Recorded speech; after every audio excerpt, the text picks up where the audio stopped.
কোটি টাকার মালিক দেখো অভাব হয় না দূর, গরিবে ঘুমায় আরাম করে মনটা বাহাদুর।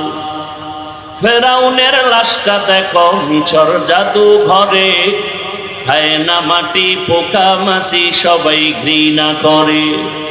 হৃদয়ে থাকিবে যার নম্রতা সাদা, রহমত আসিবে সেথা প্রভুর ওয়াদা।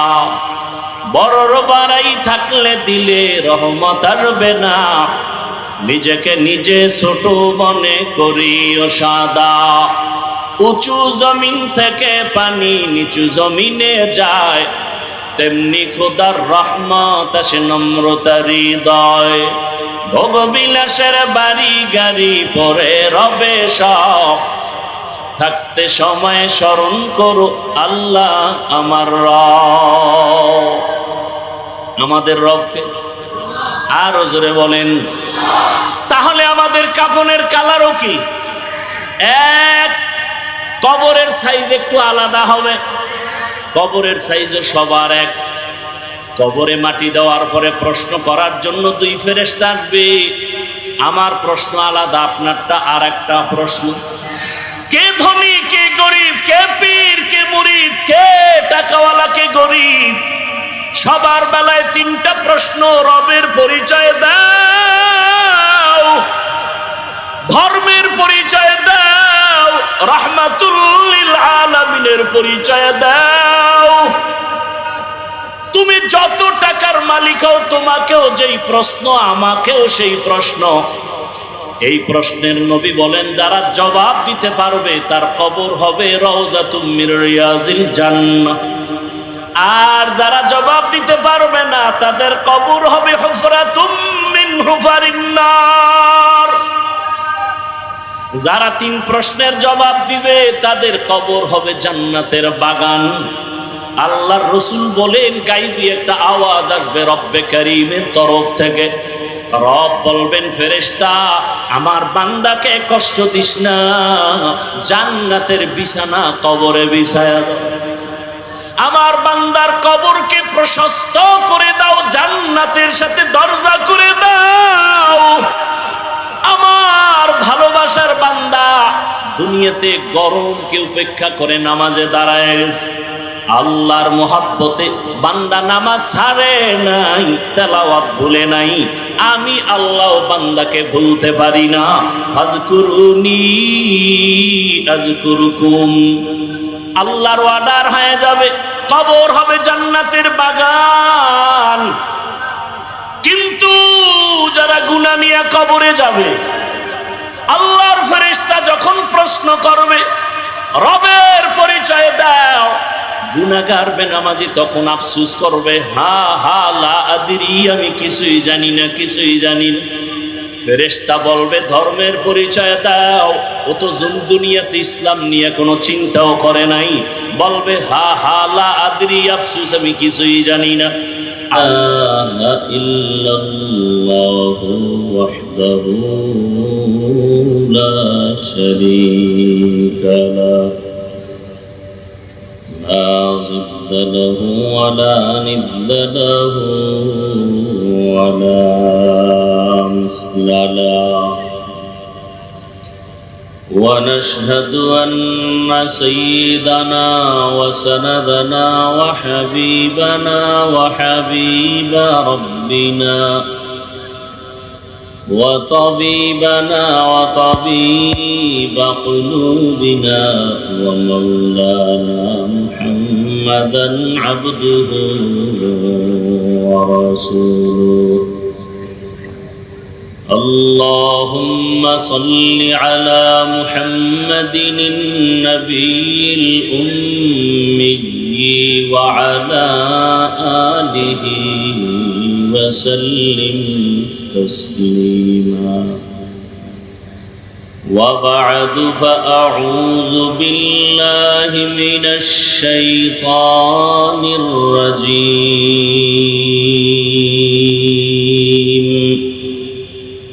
بسم الله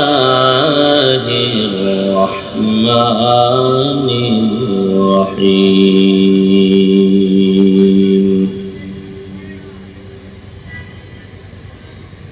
وأما من خاف مقام ربه ونهى النفس عن الهوى فإن الجنة هي المأوى. وقال رسول الله صلى الله عليه وآله وسلم اتق المحارم تكن أعبد الناس.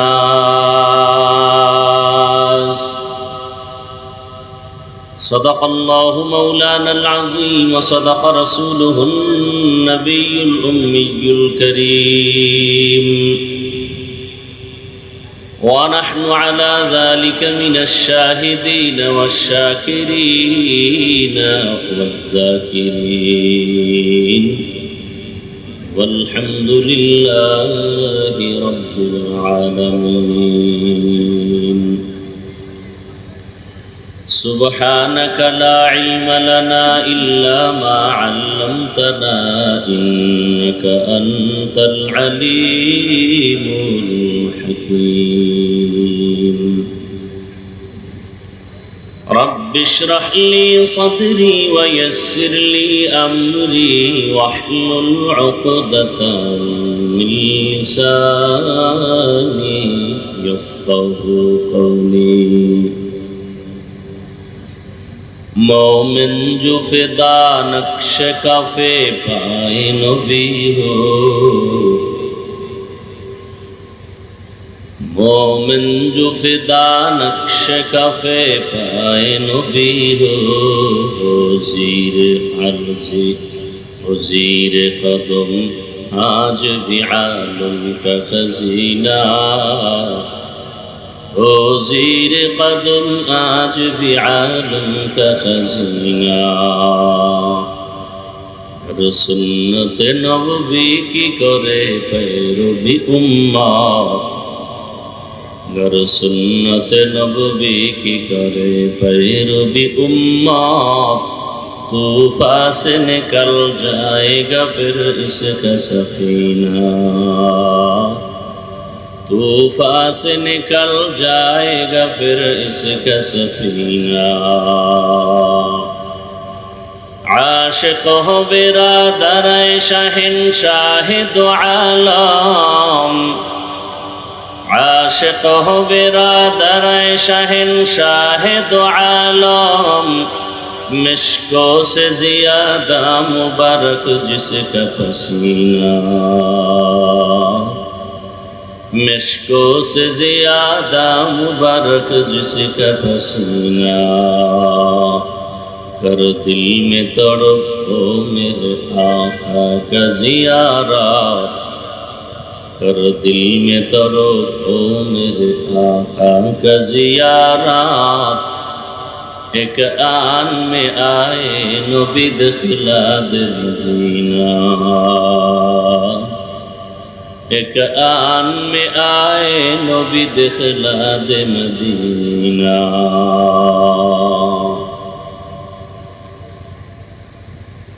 কুমিল্লা জেলা ঐতিহ্যবাহী আহলে সুন্নাত ওয়াল জামাত ইমাম পরিষদ কর্তৃক আয়োজিত সিরাতুন নবী সাল্লাল্লাহু আলাইহি ওয়াসাল্লাম মাহফিল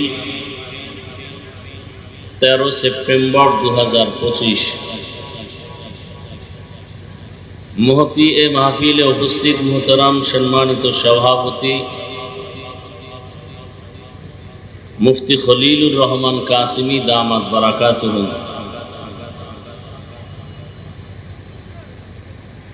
হযরত উলামায়ে কেরাম,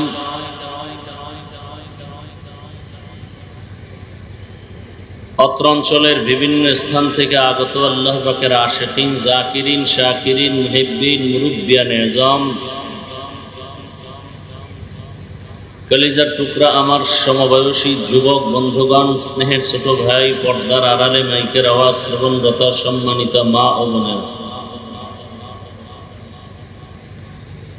আল্লাহ পাকের দরবারে শুকর আদায় করি যে মহান রব্বুল আলামিন দয়া করে আমাদেরকে সুস্থ রেখেছেন, আলহামদুলিল্লাহ। আমাদের এই সুস্থতাকে আল্লাহ পাক দায়মান কবুল করেন। হাজারো লাখো মানুষের ভেতর থেকে পৃথিবীর শ্রেষ্ঠ মজলিসে, গুনাহ মাফের মজলিস, তওবা কবুলের বরকতি মজলিসে আমাদেরকে আল্লাহ কবুল করেছেন, হাজির হওয়ার তৌফিক দান করেছেন। পুনরায় শুকর আদায় করি আলহামদুলিল্লাহ।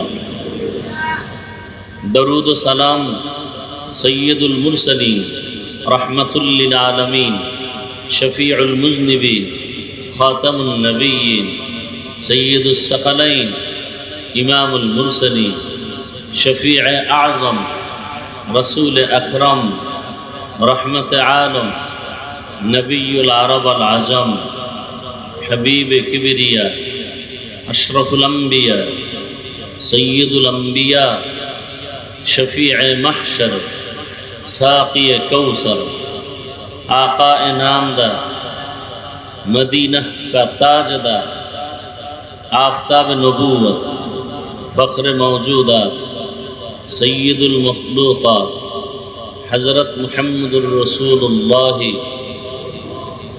সবাই মোহাব্বতে পড়েন, আবার পড়েন সাল্লাল্লাহু আলাইহি ওয়া আলিহি ওয়াসাল্লাম, সাল্লাল্লাহু আলাইহি ওয়া আলিহি ওয়াসাল্লাম। পৃথিবীতে শ্রেষ্ঠ রসুলের পিওর আশেক ওই ব্যক্তি যে বেশি বেশি বেশি বেশি দরুদ পড়ে আজমতের সাথে, পবিত্র হালাতে। এবং দরুদ এমন একটি আমল, সাধারণভাবে মৌখিক নফল আমলের মধ্যে পাওয়ারফুল দরুদ আর ইস্তেগফারের থেকে বড় আমল আর নেই। আল্লাহ আমাদের বেশি বেশি বেশি দরুদের আমল করার তৌফিক দান করেন। দেশের শীর্ষস্থানীয় হযরত উলামায়ে কেরাম কোরআন সুন্নাহ ভিত্তিক দিক নির্দেশনামূলক তথ্যবহুল আলোচনা রেখেছেন। উলামায়ে কেরামদের প্রতিটি কথা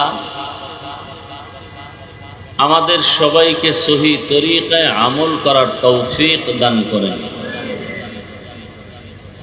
উলামায়ে কেরামের ইজ্জতকে আল্লাহ বেশি বেশি বাড়ায় দেন।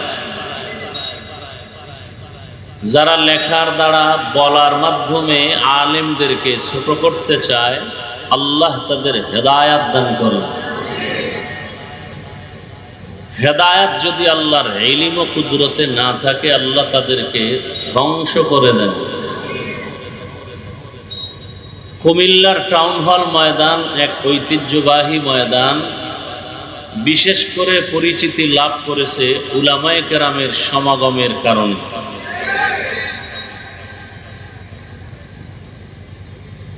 আল্লাহ পাক রব্বুল আলামিন এ মাহফিল কবুল করেন। আইম্মায়ে কেরাম যারা অক্লান্ত পরিশ্রম করেছেন এই প্রোগ্রামকে পরিপূর্ণ সফলতার মানদণ্ডে পৌঁছাইতে, আল্লাহ তাদেরকে দীর্ঘ নেক হায়াত দান করেন। এই মাহফিলকে কেন্দ্র করে গোটা পৃথিবীতে আল্লাহ শান্তির ফয়সালা করেন।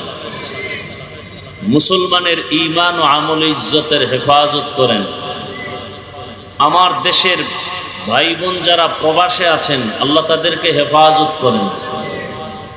এ মাহফিলের বরকতে আল্লাহ আমার দেশকে হেফাজত করেন। জালেমদের জুলুম থেকে আল্লাহ হেফাজত করেন। জালেমদেরকে আল্লাহ হেদায়াত দান করেন।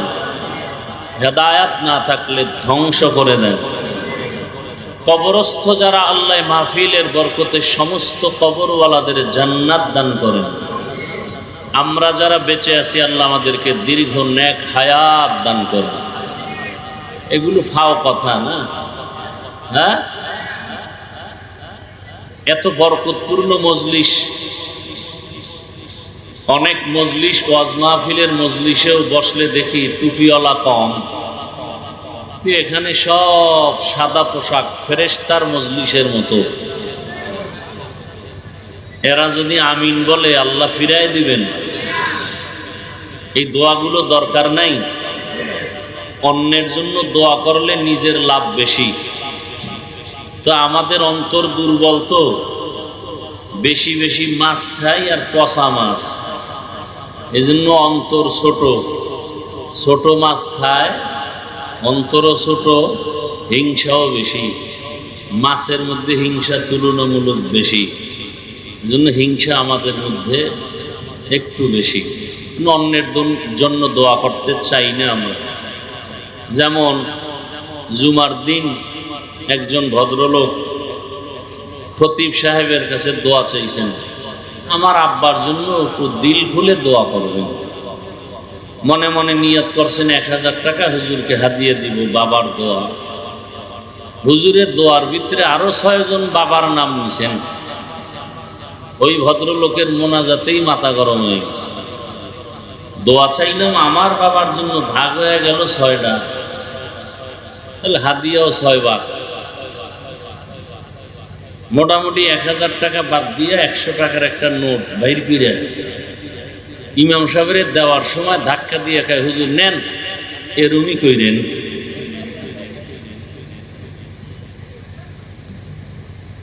তার চিন্তা কি, দোয়া আলাদা গেছে গা, তার বাবার দোয়া আলাদা ভাগ হয়ে গেছে। আবার কিছু মূর্খ পণ্ডিত আছে, যে আব্বার জন্য যে দোয়াটা করলেন নাম কইলেন না, যে আব্বায় তো আল্লাহ তো আবার নাম না জানলে তো আবার এই আব্দুর রহমান নামের দোয়া যদি আবার বরিশাল চলে যায়, হ্যাঁ তো আর এক আব্দুর রহমান আছে। এরকম বহু মূর্খ পণ্ডিত আমাদের মসজিদ মাদ্রাসাগুলোকে আঁকড়ায় ধরে রাখছে জুলুমের সাথে। সওয়াও যায় না, পাওয়াও যায়। আল্লাহ হেদায়াতের দৌলত দান করে। আপনারা যেই পরিমাণ চিৎকার প্যান্ডেলে দেন, এই একচ্ছত্র চিৎকারটা যদি ঠিক এককভাবে ময়দানে থাকতো, তাহলে এত আন্দোলনের তো প্রয়োজন হতো না। চট্টগ্রামে সাংবাদিকের গলায় ছুরি লাগে, সেই জুলাই আগস্টের আন্দোলনের পরে, এরপরও দেশবাসী ভাবছিল কোনো আন্দোলনের প্রয়োজন হবে না। তো কঠিন হালাত, আগের তুলনায় দোয়া করা দরকার অনেক বেশি। বিশেষ করে আমাদের উলামায়ে কেরামদের এক ও নেক হওয়ার জন্য, এক ও নেক হওয়ার জন্য। কারণ যেই ঘরের স্বামী স্ত্রীর মধ্যে অমিল, ওই ঘরে অশান্তির এক দাবানল। যেই দেশের মধ্যে উলামায়ে কেরামের মাঝে দূরত্ব, ওই দেশের জনগণ শান্তি পাবে এটা আশা করা যায় না। আরে আলেম ওলামাদের মধ্যে দূরত্বের যে আপনারা দোষের মধ্যে নাই না, আপনাদেরও দোষ আছে যথেষ্ট পরিমাণ। কি, যারা আমাকে মোহাব্বত করেন তারা ফেসবুকে লিখতে লিখতে আমাকে আরশে আজিমে উঠায় দেয়, আর যারা আমার লাইনে না এগো সিজ্জিনের নিচে নিয়ে যায়। এইভাবে লেখালেখির মাধ্যমে যারা আলেমের বিরোধিতা করেন, একজনকে উপরে উঠান আর একজনকে ডাউন করেন, এর দ্বারা আলেমের ক্ষতির তুলনায় সমষ্টিগতভাবে ইসলামেরই বদনাম হয়। কেন? কিয়ামত পর্যন্ত এ জমিনে আর কোনোদিন আমাদের রসুল দাওয়াত দিতে আসবেন না, সাহাবায়ে কেরাম আসবেন না, আইম্মায়ে কেরাম আসবেন না, আউলিয়ায়ে কেরাম বড়রা আসবেন না। কিয়ামত পর্যন্ত এই জাতিকে দুনিয়াতে শান্তি মুক্তির পথ দেখাবেন, আখিরাতে জান্নাতের পথ দেখাবেন একমাত্র শুধুমাত্র কেবলমাত্র উলামায়ে কেরাম না, উলামায়ে আহলে হক। উলামায়ে কেরাম কি? উলামায়ে আহলে হক। কারণ উলামাদের মধ্যে আর একটা অংশ আছে আহলে বাতিল। قال رسول الله صلى الله عليه وآله وسلم ألا إن شر الشر شرار العلماء وإن خير الخير خيار العلماء রহমতের নবী বলেন জমিনের মধ্যে সব থেকে খারাপ হবে একদল আলেম, আবার একদল ভালো হবে, চূড়ান্ত ভালো আলেম। এক বচনে আলেম, বহু বচনে উলামা। উলামা আহলে হক কেমন হবে? ইন্নামা ইয়াখশাল্লাহা মিন ইবাদিহিল উলামা।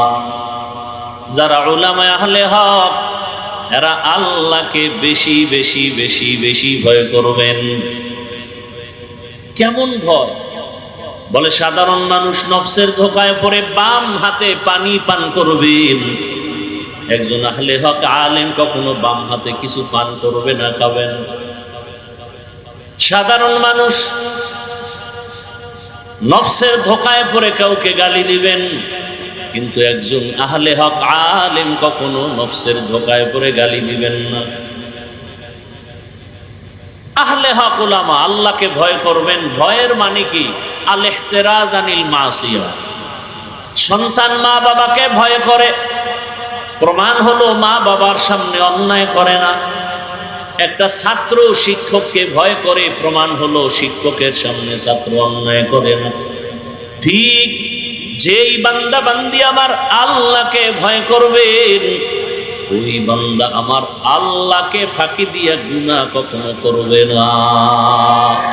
হরকে দারত খৌফে হকদার দিল মাদার জন্নতুল মাওয়া দেহদ ও রামাকাম জুজবা হকচি জে মখাজ ইনসুজা ফজলে ও আমস্তে দর জুমলা জাহা।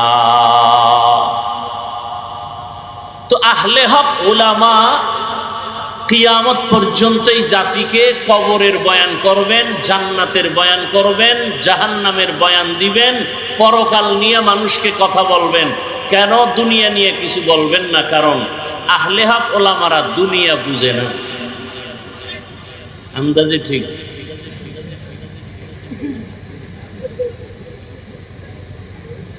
পৃথিবীতে বুদ্ধি এবং জ্ঞানের গাইডের নাম কোরআনুল কারীম। পৃথিবীতে শ্রেষ্ঠ জ্ঞানের কিতাবের নাম, আর বলেন না কেন? আর এই কোরআন যার কাছে আসে সে হলো পৃথিবীর শ্রেষ্ঠ বুদ্ধিজীবী। আর আমগো দেশে যারা আউযুবিল্লাহ পারে না এরা বুদ্ধিজীবী। লাকুম দীনুকুম বুখারীর হাদিস বুদ্ধিজীবী, ঈদের নামাজ জানাজা বুদ্ধিজীবী। আমি বললাম আপনার জিবি কত? বুদ্ধি জিবি আছে না, মেমোরির 1 GB 2 GB 4 GB 8 GB 32 64। বুদ্ধিজীবীর বুদ্ধির জিবি কত? কারো কিছু 1% জিবি ছিল, মদের বোতলটাই না হ্যাং হয়ে গেছে। এই বুদ্ধিজীবীর যখন হ্যাং হয়ে যায় তখনই আলেমরে গালি দেয়, তখনই মাদ্রাসার বিরুদ্ধে কথা বলে। কারণ একটা আমগো দেশে মদ পান করে কেউ কি জিকির টিকির করে? বরং বউরে মা কয়া ডাকে। বানায় বললাম। আর মাঝে মাঝে বলে গোটা দেশের মালিক কিন্তু এখন আমি। বউ কয় ঘরে তো চাল নাই, এটা তো বোতলের দোষ, আমার কি? পৃথিবীর শ্রেষ্ঠ বুদ্ধিজীবী একমাত্র কোরআনওয়ালারা। কারা? কোরআনওয়ালা। সারা দুনিয়ার সমস্ত জ্ঞানী যত ভাগে ভাগে আছে, যেমন দর্শন একটা জ্ঞানের রাস্তা, হিকমত। পৃথিবীর সমস্ত বিজ্ঞান একটা জ্ঞানের পথ। সমস্ত বিজ্ঞানী, দার্শনিক, ঐতিহাসিক যদি কোরআনকে অধ্যয়ন করে তাহলে বলতে বাধ্য হবে পৃথিবীর শ্রেষ্ঠ দর্শনের কিতাব কোরআন। কোরআনের মতো দর্শনের কিতাব পৃথিবীতে আর একটাও নেই। বিজ্ঞানের সুন্দর পিওর কিতাব কোরআন থেকে দামি আর একটাও নেই। ইতিহাসের কিতাব কোরআন থেকে দামি একটাও নেই। দুনিয়ার ইতিহাস যত এডিশন আছে ইতিহাস সম্বলিত, দুনিয়ার ইতিহাস আছে, দুনিয়ার আগের ইতিহাস নাই। কোরআনের মধ্যে দুনিয়ার আগের ইতিহাস আছে, দুনিয়ার পরের ইতিহাস আছে। এই কিতাব যার সিনার মধ্যে থাকবে সে হবে সৃষ্টির শ্রেষ্ঠ জ্ঞানী। কিন্তু এদেরকে বোকা বানাবার জন্য কালো চশমা লাগায় দিছে চোখের ভেতর। কি চশমা? কালো চশমা লাগায় বলে প্যান্ডেল পুরা কালো, বাতিও কালো। বাতিও কালো না, প্যান্ডেলও কালো না, সমস্যা কোথায়? চোখের মধ্যে। এ জমিনের মধ্যে কোরআনওয়ালারা সৃষ্টির শ্রেষ্ঠ পিওর মানুষ। এদেরকে যারা খারাপ বলে ওদের অন্তর খারাপ, কথা বলার কোনো সুযোগ নাই। সব মানুষগুলো উলঙ্গ দাঁড়ানো থাকবে হাসরের মাঠে। কই বাহাদুর, কই নেতা, কই ইমাম, কই মুক্তাদি, কই পীর, কই মুরিদ, কই বক্তা, কই শ্রোতা, কই ডাক্তার, কই রোগী। বহু বক্তা তাকায় দেখবে জাহান্নামের গরম হাওয়া গায়ে লাগতেছে, কিন্তু বক্তার বয়ান শুনে বহু শ্রোতা হাসতে হাসতে জান্নাতে যাইতেছে।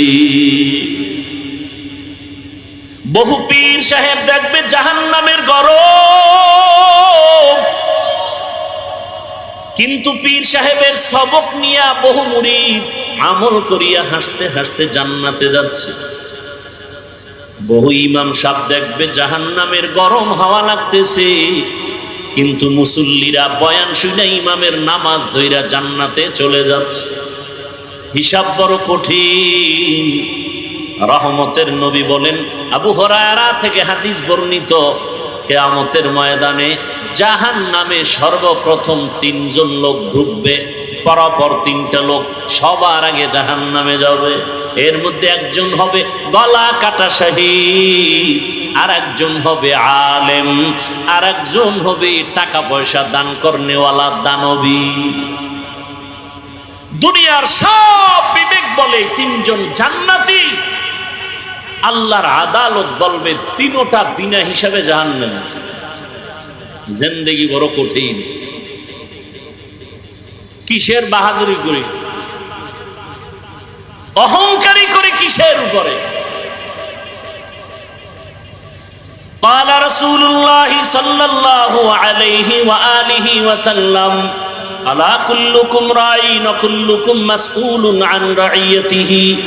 সাবধান হে উম্মত, তোমরা প্রত্যেকেই দায়িত্বশীল। আল্লাহর আদালতে দায়িত্বের কারণে জবাবদেহিতার কাঠগড়ায় দাঁড়াতে হবে। বাবা জান্নাতে যাবে বহু পরে। বহু তাবলিগওয়ালা, পীরের মুরিদ, জিকির করনেওয়ালা, পাগড়িওয়ালা বলতে গেলে ইচ্ছা করে গুনাহ করে নাই, তারপরেও ভয়। নিজে ভালো আমল করছে, সন্তানটাকে দাড়িওয়ালা বানাতে পারে নাই। উপযুক্ত মেয়ে কলেজে পড়ে বেপরদায়, সন্তান চাকরি করে সুদের টাকায়। কিয়ামতের দিনে বুজুর্গ সন্তানের কারণে জাহান্নামে যাবে। সন্তান মামলা পেশ করবে আল্লাহর কাছে, রব্বানা ইন্না আতানা সাদাতানা ওয়া কুবারানা ফাআদাল্লুনাস সাবিলা। আল্লাহ আমারে আটকাইও না, আমার আব্বা আমারে নামাজের দাওয়াত দেয় নাই, আমার মুরব্বীরা আমাকে পর্দার বয়ান করে নাই। আব্বাজান কুমিল্লা শহরের ঘর থেকে উঠে 8টায় দোকান চলে গেছে। 9টার সময় আম্মুকে টেলিফোন করে জিজ্ঞাসা করলাম আমার বাবা উঠছেনি, নাস্তা করছেনি, কিন্তু আমার বাবা জিগায় নাই আমার সন্তান ফজর পড়ছেনি। আল্লাহ কইবে তোর বিবেক দিছিলাম, সঠিক পথে চললি না কেন? সন্তান বলবে এটা একটা অন্যায়, বিচার হবে বিবেকের। ইন্নাস সামআ ওয়াল বাসারা ওয়াল ফুআদ কুল্লু উলাইকা কানা আনহু মাসউলা। সন্তান বলবে বিবেকের যদি বিচার হয় তো আমার একটা আবদার আছে। কি আবদার? রব্বানা আতিহিম যিফাইনি মিনাল আযাব ওয়ালআনহুম লা'নান কাবীরা। আমার যদি ফিডা একটা দাও, আমার আব্বারে 2টা দাও। আমার আব্বা আমাকে দাওয়াত দিল না কেন? আমার বাবা জুমার নামাজে গেছে, কোনোদিন আমারে ডাকে নাই, চল জুমার নামাজ। বড় কঠিন। হ্যাঁ, এই জন্য ওলামায়ে কেরামের দোয়া করা উচিত সবার জন্য। আপনাদেরও সতর্ক হওয়া উচিত। আলেমদের বিরুদ্ধে কোনোদিন কিছু বলবেন না, কিছু লিখবেন না। আপনার অধিকার নাই লেখার। আলেম ভুল করতে পারে, এটা সত্য 1000 বার, কিন্তু আপনার ভুল ধরার অধিকার নেই। আলেম অপরাধ করলে দেশের শীর্ষস্থানীয় ওলামায়ে কেরাম সে বিষয়ে সমাধানের চিন্তা করবেন, না করলে রব্বে কারিমের ফয়সালা চলে আসবে। কিন্তু যে আলেম না, তার সমান না, তার অধিকার নেই তার বিরুদ্ধে কিছু বলার, কিছু লেখার। এজন্য আমি সারা বাংলাদেশে বলি, যারা ওলামায়ে কেরামের ইজ্জতকে নষ্ট করার জন্য ফেসবুকে লেখে, মিডিয়ায় বলে, এরা সবগুলো সন্তান পিতামাতার অভিশপ্ত সন্তান। একটা সন্তানও মা বাবার আদরের নয়, সবগুলোর উপরে মা বাবার অভিশাপ। কারণ মা বাবার অভিশাপ না থাকলে কোনো মানুষ আলেমের বিরোধিতা করতে পারে না ওপেনে। আল্লাহ হেদায়াত দান করুন। এজন্য দোয়া করলাম, আল্লাহ উলামায়ে কেরামের ইজ্জতকে বাড়ায় দেন। আসতে বললেন কেন? উলামায়ে কেরাম থেকে দোয়া নিবেন, দলাদলি করবেন না। আল্লাহ বুঝার তৌফিক দান করেন। তো আমি আপনাদের ধৈর্যের উপরে কিছু কথা রাখার জন্য কোরআনে হাকিমের এক আয়াত, রসুলের একটি হাদিস পড়েছি। তরজমাটা বলে নেই। আল্লাহ বলেন, ওয়া আম্মা মান খাফা মাকাম রাব্বিহি ওয়া নাহান নাফসা আনিল হাওয়া ফাইন্নাল জান্নাতা হিয়াল মাওয়া। আল্লাহ বলেন, ও দুনিয়ার মানুষ, আমার একটা আদালত কায়েম হবে, কিয়ামতের আদালত। ওই দিন আমার সামনে সবাই দাঁড়াইয়া হিসাব দেওয়ার ভয়টা অন্তরে জমা করিয়া, দুনিয়ার হায়াতে যারা অন্যায় থেকে নিজেরে বাঁচায় চলবা, আমি আল্লাহ ওয়াদা করলাম তার জন্য বিনা হিসাবে জান্নাত। রহমতের নবী বলেন, ইত্তাকিল মাহারিম তাকুন আবাদান নাস। আল্লাহর নিষিদ্ধ জিনিস থেকে নিজেকে ফিরাও, হারাম থেকে বাঁচাও, তো আল্লাহ তোমার মর্যাদা উম্মতের কাছে বাড়াবেন, আল্লাহর কাছেও বেড়ে যাবে। তরজমা শেষ। এবার কিছু ব্যাখ্যা। রবিউল আউয়াল সম্পর্কে আলোচনা হয়েছে যথেষ্ট পরিমাণ, তবে ভূমিকা স্বরূপ আমি 2-3 মিনিট রবিউল আউয়ালের কথা বলে মূল কিছু আলোচনা করব। ধৈর্য হবে? আল্লাহ কবুল করুন। রবিউল আউয়াল মাস আরবি মাসের গণনার আকারে 12 মাসের তৃতীয় মাস। আল্লাহ নিজেই বলেছেন, ইন্না ইদ্দাতাশ শুহুরি ইনদাল্লাহি 12 শাহরা শাহরান ফি কিতাবিল্লাহ ইয়াউমা খালাকাস সামাওয়াতি ওয়াল আরদ মিনহা আরবাআতুন হুরুম যালিকাদ দীনুল কাইয়্যিম। গণনার আকারে বছরে মাস হবে 12টা। কিয়ামত পর্যন্ত কোনো বছর 11 মাসেও হবে না, 13 মাসেও হবে না। আর এই 12 মাসের মধ্যে 4 মাস হবে আলাদা সম্মানের মাস। আর আমি আল্লাহর এই সিদ্ধান্ত স্থায়ী, সিদ্ধান্তটা করে আর আজিমে লাউহে মাহফুজে লিখে ফেলেছি। কোন দিন? আসমান জমিন সৃষ্টির দিন লিখে ফেললাম। বছরে মাস হবে 12টা, এর মধ্যে 4 মাস হলো একটু দামি সম্মানের মাস। সম্মানের মাস মানে ওই 4 মাসে ওই টাইমে যুদ্ধ বিগ্রহ উল্টা পাল্টা ভাবে চলতো। বেদিন বেঈমান মুশরিকরা আল্লাহ তা নিষেধ করে দিলেন। এই 4 মাসে কোনো যুদ্ধ চলবে না, বিগ্রহ চলবে না, কোনো আন্দোলন চলবে না।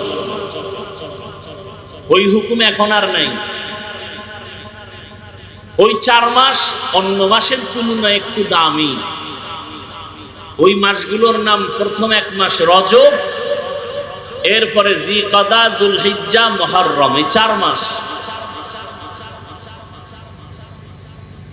আল্লাহ পাক স্থায়ী সিদ্ধান্ত নিয়ে নিলেন। মুহররম একটা সম্মানের মাস। সিদ্ধান্ত আল্লাহর, লিখেছেন লাউহে মাহফুজে। কোন দিন? আসমান জমিন সৃষ্টির দিন। এই 4 মাসের মধ্যে রবিউল আউয়ালের কোনো নাম নাই, রমাজানেরও নাম নাই। তার মানে কি ওই মাসগুলোর সম্মান নাই, দাম নাই? আল্লাহর কাছে এত দাম, এই জন্য এগুলো স্বতন্ত্র। যেমন আম্মা জান আয়েশা রাদিয়াল্লাহু তাআলা আনহা রহমতের নবীর কাছে মাঝে মাঝে অনেক অজানা জিনিস জানার জন্য প্রশ্ন করতেন। একদিন আম্মা জান ভাবলেন, বাবা আবু বকর সিদ্দিককে নবী এত আদর করেন, ভালোবাসেন, পাশে ওমর, নবী যেখানে যান এক পার্শ্বে আবু বকর আর এক পার্শ্বে ওমর, পরামর্শ তাদের থেকে নেন, আমলেও তারা অনেক আগানো। আম্মা জান প্রশ্ন করলেন, ইয়া রাসূলুল্লাহ, আপনার সাহাবায়ে কেরামের মধ্যে সবথেকে দামি কে? আম্মা জান প্রশ্ন করলেন ধারণা নিয়ে যে বাবার নামটা চলে আসবে।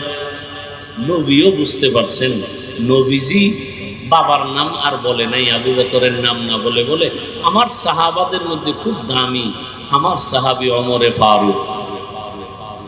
কে? ওমরে ফারুক।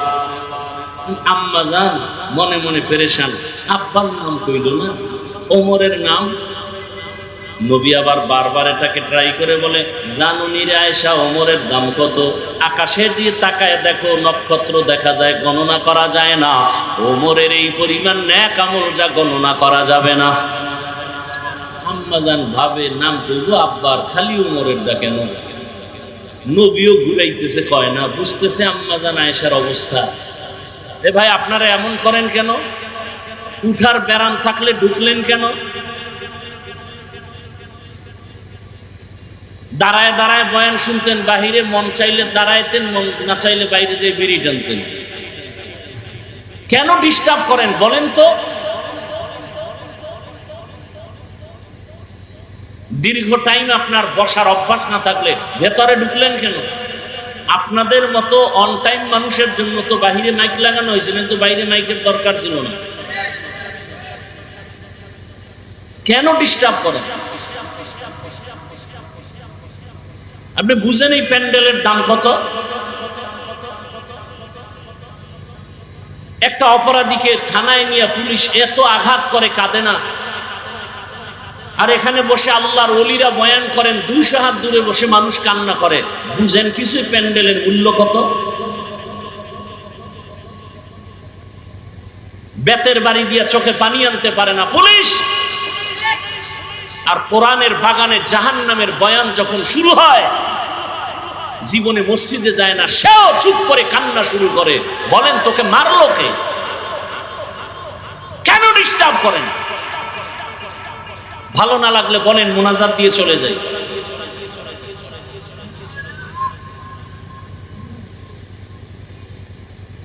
বড় আশা করে আসি, বিভিন্ন কারণে আর বয়ানের মন ভেঙে যায়। আল্লাহ হেদায়েতের দৌলত সবার আগে আমাকে দান করেন। আপনাদের হেদায়েত লাগলে আল্লাহর কাছে চাইয়ে নেন, কারণ দোয়া করলেও বিপদ। মসজিদের জন্য দোয়া করছে যে আল্লাহ মসজিদ ভালো, কমিটি ভালো, সবাই টাকা দেন। মানুষ দান করছে, কমিটি টাকা খাইয়ে ঘুম। কমিটির দোষ নাই, দোয়া করছে কে, হেরে ধরো, এর নামে মামলা দাও। সব উল্টা পাল্টা চলতেছে। দেখছেন না 15 বছর জেলখানায়, এখন বেকসুর খালাস, কোনো দোষী নেই। কেমন সোনার বাংলায় জন্ম নিলাম। কেউ যদি আইয়ে একটা আইন করতো যে মিথ্যা মামলা দেবে, প্রমাণিত হলেই 6 বছরের কারাদণ্ড, তাহলে একটু শান্তি পাওয়া যেত।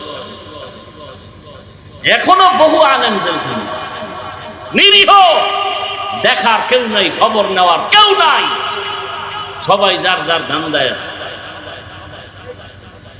আল্লাহ হেফাজত করে। রাজনীতির ময়দানে রাজনীতির বক্তব্য দেওয়াটাই আমি ভালো মনে করি, কারণ যাদের নেক নজর আর থাপ্পড় খাইয়াই চেয়ারে বসছি, তাদের নীতি দেখছি। চরমনার বিশ্বাস ওয়াজের প্যান্ডেলে যখন বয়ান করতেন, মনে হয় সে দুনিয়া কিছুই জানে না, শুধু কবর, হাসর, জান্নাত, জাহান্নাম। আর রাজনীতির মঞ্চে যখন বক্তব্য দিতেন তখন বোঝা যাইত যে তার আখেরাত নিয়ে কোনো জ্ঞান নাই, মনে হয় দুনিয়ার লাইনে রাজনীতির শিক্ষক।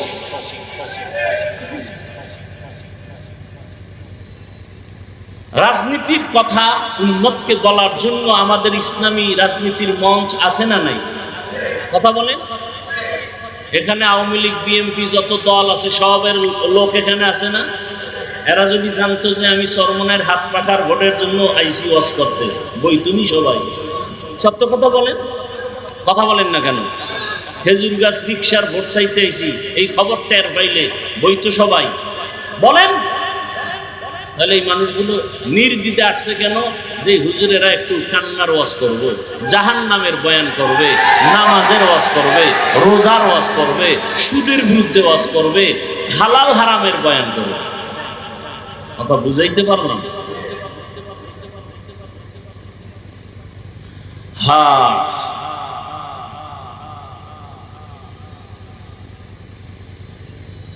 কি কথা বলতেছিলাম?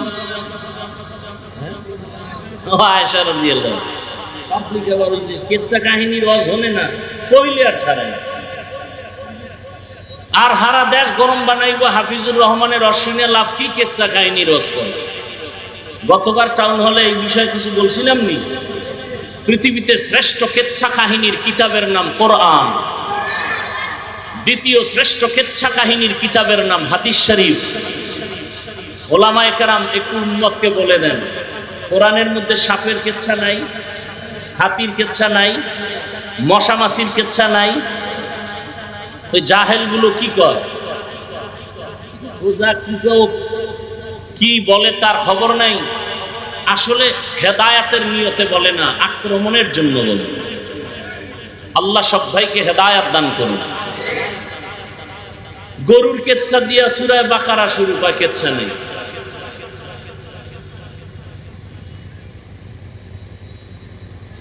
হ্যাঁ, এখন ঘুরাই বলবে কি, আমরা তো বাপ দাদার কিচ্ছা বলি না, আকাবিরের কিচ্ছা বলি না। আমগো বাপ দাদার কিচ্ছা বললে, আকাবিরের কিচ্ছা বললে বেনামাজি নামাজি হয়, সমস্যা কি? আমাদের আকাবিরিনদের কথা বললে মানুষের চোখে পানি আসে, দিল নরম হয়। তারা জীবনভর কেঁদে গেছেন, ইখলাসের গাছ রোপণ করে গেছেন। দেওবন্দীদের এই ফলাফল তো আমরা এখন দেখতে পাই। আল্লাহ বুঝার তৌফিক দান করুন। ইখলাসের ফল বড় কঠিন। তো আম্মা জান আয়েশার মনে ধারণা, আব্বার নাম কয় না, নবীও গুড়ায় কয় না। আম্মা জান এবার কয় না, মুখ খুইলে বইলেই ফেলাম, বইলেই ফেলাইছি। আমার আপনি যে উমরের নাম কইলেন, আমার আব্বার কি খবর? নবীকে আবু বকর বলে। হ্যাঁ, আবু বকর তো স্পেশাল, আবু বকর স্পেশাল। বছরে 12 মাসের 4 মাস দামি, রজব, জিকাদা, যুলহিজ্জা, মুহররম, রমজান কই, রবিউল আউয়াল কই, এটা তো স্পেশাল।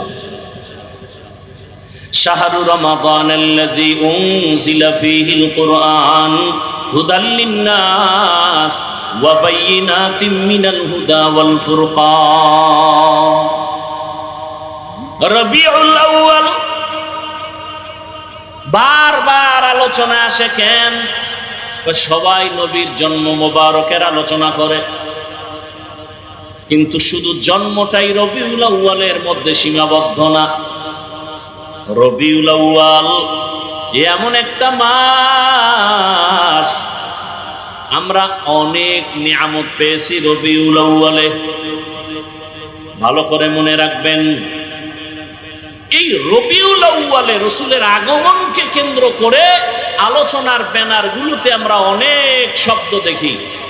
যেমন এই চট্টগ্রাম, কুমিল্লা, বাংলাদেশ সহ বিভিন্ন ব্যানার দেখলাম, লেখা আছে মিলাদুন নবী, আবার তার সামনে আছে ঈদ, আবার একটু বড় করে উপরে লেখা আছে সকল ঈদের বড় ঈদ, ঈদে মিলাদুন নবী। মিলাদুন নবী এই কথার বিরোধিতা কোনো আলেম করে না, করতে পারে না, কিন্তু ঈদ শব্দ নিয়ে কিলোকাল করতে পারে অনেকে, সেটা ভিন্ন কথা। তবে ভালো করে মনে রাখবেন, কুমিল্লা টাউন হলে 13 সেপ্টেম্বরের ব্যানারে লেখা মিলাদুন নবী। কথা বলেন না, কি লেখা? সিরাতুন নবী। ভালো করে মনে রাখবেন। আমি পেশের কথা কম বলি, সহজে বোঝার জন্য বলতেছি। বাংলাদেশের রসুলের শানের কয়েকটা শব্দ বা বাক্য দেখি। 1 নম্বরে মিলাদুন নবী, দ্বিতীয় সিরাতুন নবী, আর একটা বাক্য দেখি দাওয়াতুন নবী, আর একটা বাক্য দেখি ওয়াফাতুন নবী। ভালো করে মনে রাখবেন, মিলাদুন নবী, সিরাতুন নবী, দাওয়াতুন নবী, ওয়াফাতুন নবী, এই 4টা বাক্য একমাত্র শুধুমাত্র কেবলমাত্র রাহমাতুল লিল আলামিনের শানের বাক্য। আর কারো বেলায় 4টা বাক্য ব্যবহার হয় না। মুসা নবীর বেলায় হয় না, ঈসা নবীর বেলায় হয় না, ইব্রাহিম নবীর বেলায় ব্যবহার হয় না। এই 4টা বাক্য আমার রসুলের শানের বাক্য। এই 4টা বাক্যকে, রসুলকে যেইভাবে মোহাব্বত করো, এই 4টা বাক্যকে ওইভাবে মোহাব্বতের নজরে দেখবে। যদি কেউ এই 4টা বাক্য বাঁকা নজরে তাকায়, ওর ঈমান বাঁকা হয়ে যাবে, আখিরাত ও দুনিয়া বাঁকা হয়ে যাবে। বুঝেন নাই? 4টা মিলাদুন নবী ও রসুলের শানের শব্দ বাক্য, সিরাতুন নবী ও রসুলের শানের বাক্য, দাওয়াতুন নবী ও রসুলের শানের বাক্য, ওয়াফাতুন নবী ও রসুলের শানের বাক্য। অর্থ কি? মিলাদুন নবী অর্থ আমাদের সুপরিচিত নবী, শ্রেষ্ঠ নবীর জন্ম মোবারক। সিরাতুন নবী অর্থ আমাদের সুপরিচিত নবী, শ্রেষ্ঠ নবীর জীবন আদর্শ। ওয়াফাতুন নবী অর্থ আমাদের সুপরিচিত নবী, শ্রেষ্ঠ নবীর ইন্তেকাল। দাওয়াতুন নবী অর্থ আমাদের শ্রেষ্ঠ নবী, তার জীবনের দাওয়াত তাবলীগের একটা অংশকে বলে আমাদের সুপরিচিত নবী। পৃথিবীতে সুপরিচিত নবী একজন। কয়জন? কেমন পরিচিত? গর্তের পিপীলিকা রসুলকে চিনে, উড়ন্ত পাখি রসুল চিনে। এক ইহুদি মহিলা দুধের বাচ্চা নিয়ে রওয়ানা, মুহাম্মদের প্রশ্ন করে আটকায় দিবে।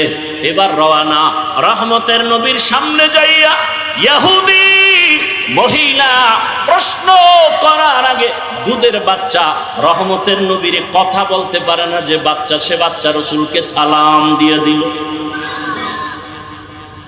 ইমামুল আউয়ালিনাল আখিরিন বাহরে সাদকা রাহমাতাল লিল আলামিন সাইয়্যিদুল কাউনাইন খাতমুল মুরসালিন আখির আমদবুদ ফখরুল আউয়ালিন। নবী গাছের কাছেও পরিচিত, মাছের কাছেও পরিচিত, সূর্যের চন্দ্রের কাছেও নবী পরিচিত। রহমতের নবী গর্তের প্রাণীর কাছে পরিচিত। সাপ দীর্ঘ বছর পাহাড়ের গুহায় অপেক্ষা করে রসুলের মোবারক চেহারাটা এক নজর দেখবে। আবু বকর বাধা দিছে পা দিয়া, সাপ মনে করে বাধা দেয় নাই, রসুলের নিরাপত্তার স্বার্থে বাধা দিছে। সাপ আশ্চর্য হয়ে গেল, রহমতের নবীর দর্শন বুঝি হবে না, একটু আঘাত করেছে। তাহলে সাপ আমার রসুলকে চিনে। কপাল খারাপ আঙ্গ বাংলাদেশি, রসুলকে চিনি না। যদি চিনতাম তাহলে দাড়ির মধ্যে অস্ত্র লাগাতে পারত না। রসুলকে যদি চিনতিনি মুমিন, তাহলে নবীর মোহাব্বতে কেন বারবার তোমার পায়ে ধরে ধরে টুপির বয়ান করতে হবে? আমিও রসুলের আশিক মুসলমান, তুমিও মুসলমান। তোমার আল্লাহ আমার আল্লাহ দুই না এক? মুসলমান বেয়াদবি ক্ষমা চাই, হয়তো বলার ভাষার শব্দগুলো চয়নটা একটু কেমন যেন, বেয়াদবি ক্ষমা চাই। রসুলের উম্মত হিসাবে আপনার নবী আমার নবী এক না আলাদা? আল্লাহ আমাদের কোরআন বলেন, সত্য কথা বলেন, আমাদের হাদিস। আমরা দুনিয়াতে আছি সিস্টেম। আপনাদের কালেমা আমার কালেমা দুই, আপনাদের ধর্ম আমার ধর্ম দুই, আপনাদের কাবা আমার কাবা দুই, সব এক। দুনিয়া থেকে বিদায় বেলা কাফনের সংখ্যা হবে আলাদা না সব এক? আপনাদেরও 3টা কাফন হবে, আমাকেও 3টা কাফন হবে। টাকাওয়ালা মরে গেলে তাকে সম্মানে একটা কাফন কেউ বাড়াবে না। রিক্সা ড্রাইভার গরিব যদি মরে যায় তার অসম্মানে বা গরিব হওয়ার কারণে একটা কাফন কেউ কমাইয়াও দিবেন। রিক্সা ড্রাইভারের যেমন 3টা কাফন, ধনী লোকেরও 3টা কাফন হবে, কালার হবে আলাদা। গরিবের কাফনের কালার একরকম, ধনীদের কাফনের কালার আর একরকম। ভালো করে বুঝো,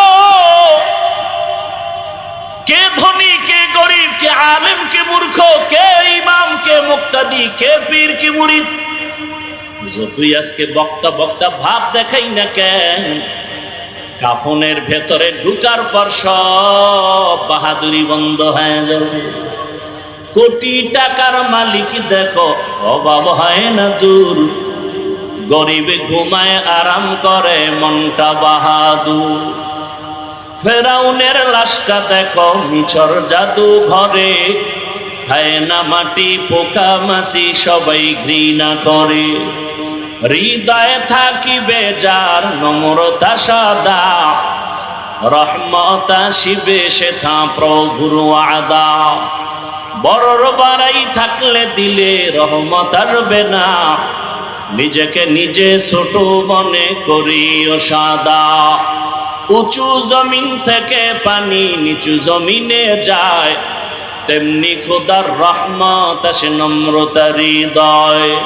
ভোগবিলাসের বাড়ি গাড়ি পরে রবে সব, থাকতে সময় স্মরণ করো আল্লাহ আমার রব। আমাদের রবকে আরো জোরে বলেন। তাহলে আমাদের কাফনের কালারও কি এক? কবরের সাইজ একটু আলাদা হবে, কবরের সাইজও সবার এক। কবরে মাটি দেওয়ার পরে প্রশ্ন করার জন্য 2 ফেরেশতা আসবে। আমার প্রশ্ন আলাদা, আপনারটা আর একটা প্রশ্ন। কে ধনী কে গরিব, কে পীর কে মুরিদ, কে টাকাওয়ালা কে গরিব, সবার বেলায় 3টা প্রশ্ন। রবের পরিচয় দাও, ধর্মের পরিচয় দাও, রাহমাতুল লিল আলামিনের পরিচয় দাও। তুমি যত টাকার মালিক হও, তোমাকেও যেই প্রশ্ন, আমাকেও সেই প্রশ্ন। এই প্রশ্নের নবী বলেন, যারা জবাব দিতে পারবে তার কবর হবে রওজাতুম মির রিয়াজিল জান্নাহ, আর যারা জবাব দিতে পারবে না তাদের কবর হবে হুফরাতুম মিন হুফারিন নার।